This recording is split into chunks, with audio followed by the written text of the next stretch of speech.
Bonjour à tous, nous nous retrouvons pour la guidance de ce mois d'octobre 2023. J'espère que vous allez bien. Donc, ce sera pour les Sagittaires, ascendant Sagittaire, pour cette guidance de octobre. Alors, donc, nouvelle présentation, les 12 maisons qui sont en bleu, avec les signes. Et dans les signes, il y a donc les planètes qui sont actuellement en place pour ce mois d'octobre. Hop. Et donc, guidance générale, hein, bien sûr, hein, qui ne pourra peut-être pas vous parler à tout le monde. Prenez ce qui résonne, bien sûr, comme chaque fois. Avec l'oracle des nombres, l'énergie du mois, suivi donc du tarot de Marseille et des rêves enchantés pour des précisions. Allez, pour les Sagittaires, s'il vous plaît, ça sera l'Alliance. L'alliance, peut-être des contrats, peut-être un mariage, peut-être des amours, peut-être... voilà. Donc, l'univers de ce mois d'octobre, c'est l'alliance. Peut-être les amis aussi, connaissance d'amis, connaissance de... C'est très relationnel de toute manière. Hein. Ça peut être aussi professionnel dans le sens où on peut avoir aussi des contrats professionnels. Avec... il y en a à moitié de tournée. Voilà. Avec le tarot de Marseille. Alors, pour ces 12 maisons, tarot de Marseille, pour les 12 maisons, je ne sais plus ce que j'ai fait de mon autre papier. Bon, ben c'est pas grave. Allez, c'est parti. Donc, je vais faire comme ça. Alors là, 1, 2, 3, 4 et 5. La 6, 7. La 8. 9, 10, 11, et celle-ci, ça sera la 12e. Et en dos, c'est l'arcade sans nom. Transformation. Mais elle est à l'envers, la transformation. Donc, transformation à l'envers, enfin inversée, c'est qu'il y a peut-être des changements à faire, vous avez peut-être des difficultés à faire. Alors peut-être changement de profession, changement de couple, hein, changement de maison aussi, déménagement ou autre. On va voir ce qui en résulte. Allez, c'est parti pour la maison 1. La maison 1, c'est ce que vous êtes actuellement, c'est votre ressenti, c'est votre état d'esprit de ce mois d'octobre. La tempérance inversée. Avec la tempérance inversée, on voit qu'il n'y a pas vraiment d'harmonie. Comment je vais vous dire ça? Vous êtes peut-être un peu stressé, vous êtes peut-être angoissé, il y a quelque chose qui vous dérange. On voit qu'avec la tempérance, quand elle est à l'endroit, c'est l'harmonie, la gaieté, la joie, tout ça. Là, apparemment, vous êtes plus stressé ou plus angoissé, d'après ce que je ressens avec cette carte. Hein. Pour la maison 2, les finances. Alors, dans vos finances, c'est dans la Capricorne, et vous avez Pluton dans le Capricorne exactement actuellement, hein, puisque Pluton est dans le Capricorne. Il passera en Verseau dans quelques temps, mais pour le moment, il est toujours en Capricorne. Donc, avec l'argent, il y a une régénération avec l'argent. Alors, soit vous étiez peut-être un petit peu serré et vous voyez maintenant le bout dans le sens où il y a peut-être eu un contrat. Et on voit avec la lune inversée aussi. Alors, donc, c'est très intériorisé, la lune. Hein. Alors, quand elle est inversée, la lune, elle est peut-être plus expansive. Plus, vos ressentis sont plus forts. Enfin, avec les ressentis, on a du mal à trouver les mots. Hein. Mais avec Pluton, de toute manière, c'est une régénération. Donc, pour moi, je pense que vous arrivez à remonter la pente. Si vous aviez eu des problèmes financiers, là, on voit que vous remontez la pente. Par contre, si c'était le contraire, faites attention parce qu'il pourrait y avoir de l'argent qui se perd ou de l'argent qui il n'y a pas assez, hein, pas assez d'argent ou un problème avec la finance de toute manière. Hein. Avec la maison 3, ce qui concerne la communication, les courriers, les contacts, frères, sœurs, les rencontres, les voyages aussi, vous l'avez en verso et on voit qu'il y a le pendu inversé aussi. Le pendu inversé vous dit que maintenant, là, il faut peut-être agir. Alors, peut-être agir en prenant contact avec votre famille, peut-être agir donc peut-être par courrier, par mail, ou voilà, mais prendre contact avec vos frères, sœurs, prendre contact avec votre entourage. Là, il faut essayer S'il y a eu une peur, peut-être, essayez de franchir cette peur ou franchir quelque chose qui doit être mis sur la table. En parler franchement. Pour la maison 4 s'agit de l'environnement familial. Ça peut être votre foyer si vous êtes en couple, ça peut être la résidence de vos parents. Donc, cette maison 4 pour vous est en poisson. Donc, dans poisson, pour le moment, il y a Saturne et Neptune. Saturne qui responsabilise, Neptune qui, justement, fait le contraire et un petit peu dans le flou. Donc, dans cette maison 4, il y a un peu des deux. Et là, vous avez le choix, mais le choix inversé. Donc, ce choix va peut-être se faire, mais faites attention parce que vous allez peut-être faire le mauvais choix. Alors, restez quand même bien centré sur ce que vous allez faire. Restez bien essayez qu'avec Saturne, avec Neptune, c'est parce que c'est pas Saturne le problème, c'est plutôt Neptune. Neptune est quand même nébuleux, donc il va vous faire passer peut-être par des choses que vous allez peut-être regretter par la suite. Surtout que vous avez le choix inversé. Le choix inversé, c'est pas vraiment très bon. Donc, pour moi, je vous conseillerais d'être prudent. Pour cette maison 5, la maison 5, c'est l'amour, les enfants, les vacances, c'est les plaisirs de la vie, c'est la chance aussi, c'est les hobbies aussi. Vous l'avez en bélier et donc aussi l'étoile inversée. Donc l'étoile inversée, là c'est pareil.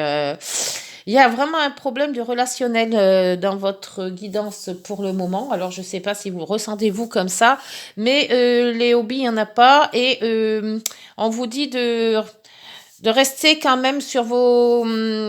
si vous avez des intuitions, faites attention. Ne suivez peut-être pas l'intuition à 100%. Ayez toujours un moment de recul par rapport à vos décisions. Pour la maison 6, le travail au jour le jour et la santé, c'est aussi les efforts à faire, les contraintes de la vie au quotidien.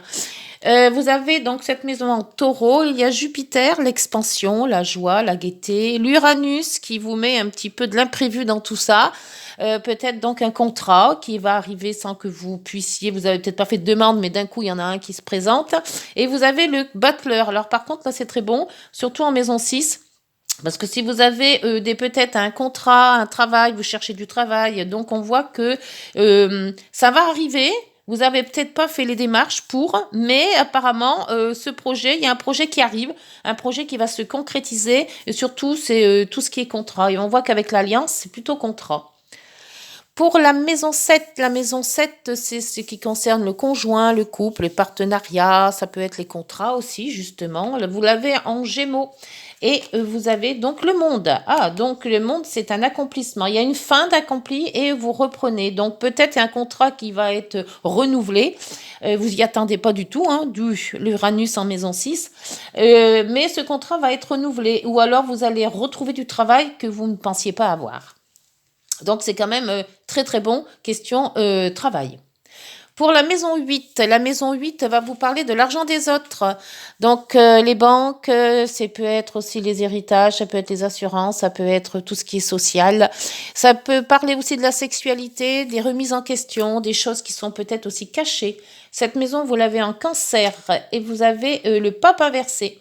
Alors, le pape inversé va vous dire que faire attention peut-être à certaines personnes qui vont peut-être vous orienter, mais pas correctement. Parce que le pape, quand il est droit, c'est quelqu'un au contraire de confiance. On peut en avoir confiance et on peut peut-être aussi par des formations et tout ça. Là, en mettant à l'envers, on voit que peut-être certaines personnes vont vous orienter là à un endroit où vous voulez pas aller, où vous ne le sentez pas. Donc, pour moi, faites ce dont vous avez envie de faire, mais ne vous attachez pas trop aux autres personnes qui pourraient vous indiquer un mauvais chemin. Pour la maison 9, ce sont tout ce qui concerne les grands voyages, les études, c'est peut-être aussi tout ce qui est en rapport avec l'administration, les lois, la justice, la religion. Vous l'avez en Lion. Et dans Lion, en ce moment, il y a Vénus. Vénus, donc c'est les arts, c'est la beauté, c'est l'argent aussi. C'est tout ce qui est tous les biens, les biens en argent. Ça peut être aussi tout ce qui concerne les arts, je ne sais pas si je l'ai dit, les arts. Et vous avez le chariot. Alors donc, c'est aussi l'étranger, hein, la maison 9. Donc peut-être quelque chose qui va vous attirer sur l'étranger. C'est peut-être avec Vénus, et c'est beaucoup les arts, hein, Vénus, c'est beaucoup la beauté, tout ce qui ça rapporte à ça. Alors voyez si ça vous parle, peut-être un déménagement ou peut-être aller faire passer peut-être des vacances à l'étranger. Hein, puisque Vénus, c'est quand même là, tout ce qui est beau, hein, tout ce qui est gai, tout ce qui est agréable. Pour la maison 10, c'est la hiérarchie, l'autorité, c'est aussi la situation sociale, ça peut être le projet, ça concerne aussi le père. Vous l'avez en vierge, et en vierge actuellement, cette maison 10, ça convient à Mercure. Donc Mercure va passer en balance bientôt. Hein. Donc là, je le mets encore en vierge, mais je sais dans ces jours prochains où ça va changer. Et vous avez la roue de fortune. Alors la roue de fortune, on voit qu'avec Mercure, il y a de la communication, il y a des déplacements, et on voit qu'avec la roue, ça avance. Donc moi, pour moi, c'est un rapport avec votre profession. Parce que tout ce qui est professionnel est très très bien aspecté. La 6, avec le projet qui arrive. Euh, le monde à la 7, qui est aussi les contrats, l'union, l'association. Ça peut être aussi la maison 10 avec le Mercure qui est aussi la communication, c'est aussi les déplacements, les petits déplacements. Et aussi il y a l'alliance. Donc pour moi, tout ce qui est professionnel est beaucoup plus et carrément mieux par rapport à tout ce qui est relationnel. Donc pour moi, le professionnel est très très bon. Alors, là, si on vous fait des propositions, questions professionnelles, n'hésitez pas, allez-y. Pour les relationnels maintenant avec la maison 11, les amis, les relations, c'est votre quartier, c'est vos relations familiales, ça peut être plus professionnel et relationnel. Hein. Donc vous l'avez en balance et dans la balance il y a actuellement le soleil, hein, puisqu'on est toujours, c'est l'anniversaire des balances en ce moment. Vous avez Mars qui booste un petit peu, qui vous fait avoir de l'allant et le soleil, ben là c'est nickel. Donc tout ce qui est relations professionnelles, pour moi c'est très très bon. Hein. Alors, je ne sais pas si vous allez peut-être vous cherchez du travail et si vous cherchez, vous allez trouver. Si vous voulez changer, vous allez avoir des opportunités. Hein. La maison 12 va vous parler de ce qui est caché, des prisons, cloîtres, hôpital, hein, tout ce qui est les lieux fermés. Ça peut être tout ce qui est karmique et tout ce que vous ressentez à l'intérieur de vous. Vous avez donc cette maison en scorpion et là vous avez le mât, mais le mât inversé. Donc le mât inversé, on voit que vous prenez avec prudence tout ce on va vous avancer. Le mât, en principe, quand il est droit, il fonce, il regarde pas trop où il va, voilà, il se dit que la vie est là pour être vécue et il s'en va. Là, inversé, on voit que à l'intérieur de vous, vous êtes prudent. Vous ne lancez pas à la légère, et tant mieux. Donc on voit quand même qu'il a quand même une certaine retenue. Peut-être un blocage aussi, vous ne pouvez peut-être pas partir comme vous voulez. Mais de toute manière, c'est très bon, hein, c'est dans cette maison 12. Hein. Eh bien, c'est pas mal du tout. On va voir avec. Donc, je vous disais hein, que le professionnel a quand même beaucoup plus d'atouts que la vie sentimentale et relationnelle. Alors, la profession, allez-y, si vous avez si vous avez fait des démarches pour ça, ça devrait bien se passer. Et question, on voit que question argent, là, c'est pareil. Là, normalement, si vous faites attention à votre argent, vous pouvez en mettre de côté un petit peu et ça peut être un peu un gain. Ou alors vous n'avez pas assez et avec le travail quand vous allez vous proposer, ça va remonter la chose. Hein. Hop, alors en maison 1, on voit c'est tout ce qui est amical. Donc on voit quand même que il y a tout ce qui est comme les anniversaires, les sorties, le contact avec les autres, on voit quand même qu'avec cette intempérance à l'envers, on ne sort pas trop. Il y a quand même peut-être des blocages, vous ne voulez peut-être pas sortir, ou il y a peut-être des problèmes. Avec l'argent, vous avez le courrier. Donc, peut-être un courrier de votre banque, peut-être un courrier peut-être vous allez faire un courrier par rapport à votre banque en demandant peut-être des faveurs de la banque ou en ayant peut-être aussi un salaire plus élevé, hein, ça se peut aussi. On voit qu'il y a quand même un courrier qui va arriver concernant les finances. La maison 3. Frères, sœurs, abondance. Alors, il y a de l'abondance dans la maison 3. Par contre, vous avez à sortir des sentiers battus là. Hein, vous restez plus maintenant. Vous allez avoir quand même du cran pour avancer. Avec l'abondance, ça peut être financière, hein, donc peut-être un coup de chance qui va vous faire avancer dans les finances.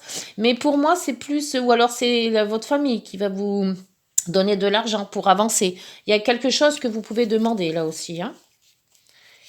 Pour cette maison 4, la maison 4 qui concerne le foyer, vous avez donc le lys. Alors le lys, c'est des personnes influentes. Vous allez peut-être avoir une personne influente qui va vous guider. Donc, par rapport à l'amoureux qui est à l'envers, donc le choix, faites quand même écoutez quand même cette personne qui pourrait vous guider et vous peut-être que c'est une personne influente, hein, parce que quand c'est les listes, c'est quand même des personnes influentes. Donc ça peut être,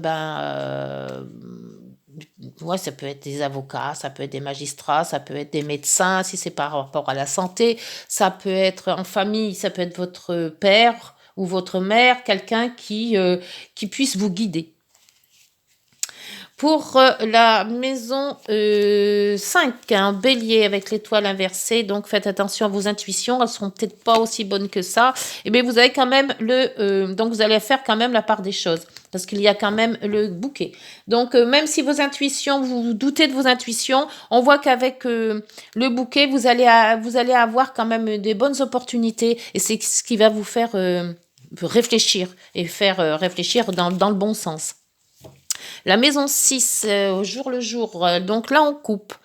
Donc ça peut être l'abondance aussi, hein, la coupe, hein, parce qu'on coupe les blés, donc on a quand même de l'abondance. Donc pour moi, avec Jupiter, Uranus, faites la part des choses. N'allez pas vraiment sur ce qui est le mieux payé, mais allez sur ce qui vous ressentez le mieux. Si vous avez plusieurs propositions, et là je pense qu'il y en aura plusieurs, hein.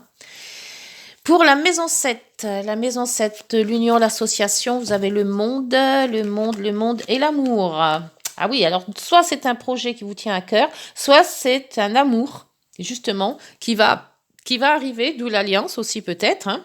Donc, une décision à prendre aussi.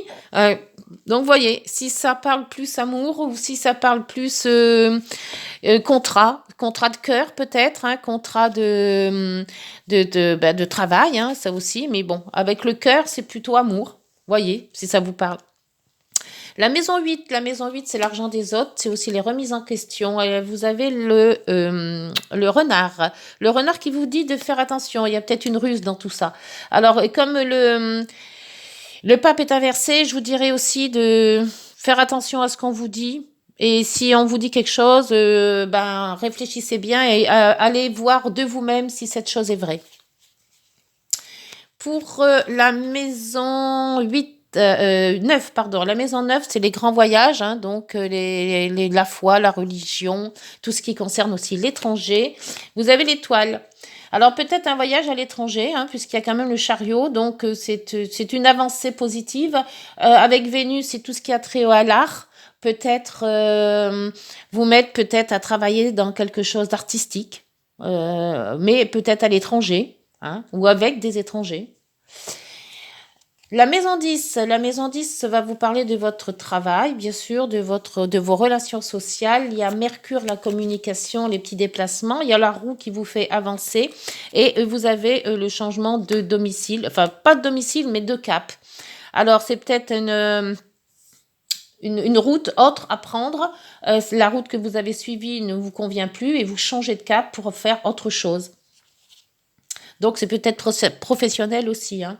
Et c'est aussi la destinée. Donc, peut-être votre destinée est ailleurs, hein.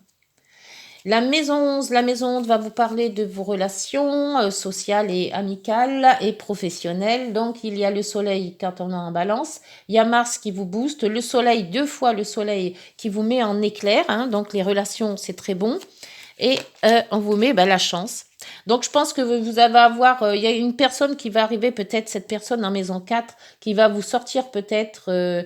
qui va vous donner les bonnes idées ou qui va vous lancer dans quelque chose, qui va vous lancer dans quelque chose qui va vous plaire, peut-être un travail, peut-être...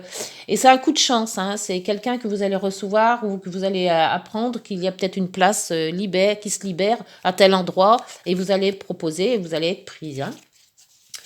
Pour la maison 12 qui est en scorpion et on voit que vous n'allez pas sur les sentiers battus et vous êtes là. Donc c'est sûrement vous. Donc c'est vous-même qui... peut-être qui réfléchissiez trop ou bon, vous êtes quand même prudent hein, avec le mât inversé. Le mât, quand il est inversé, il est prudent. Il fait attention à ce qu'il fait. Il veut pas trop s'investir dans quelque chose. Donc, il le fait prudemment. Donc, bon. Et faites attention quand même par rapport à des gens qui pourraient vous induire en erreur. Hein. Bon, bah c'est pas mal tout ça. Allez, alors j'espère que cette guidance vous aura parlé. On va suivre et on va finir la guidance avec les heures miroirs.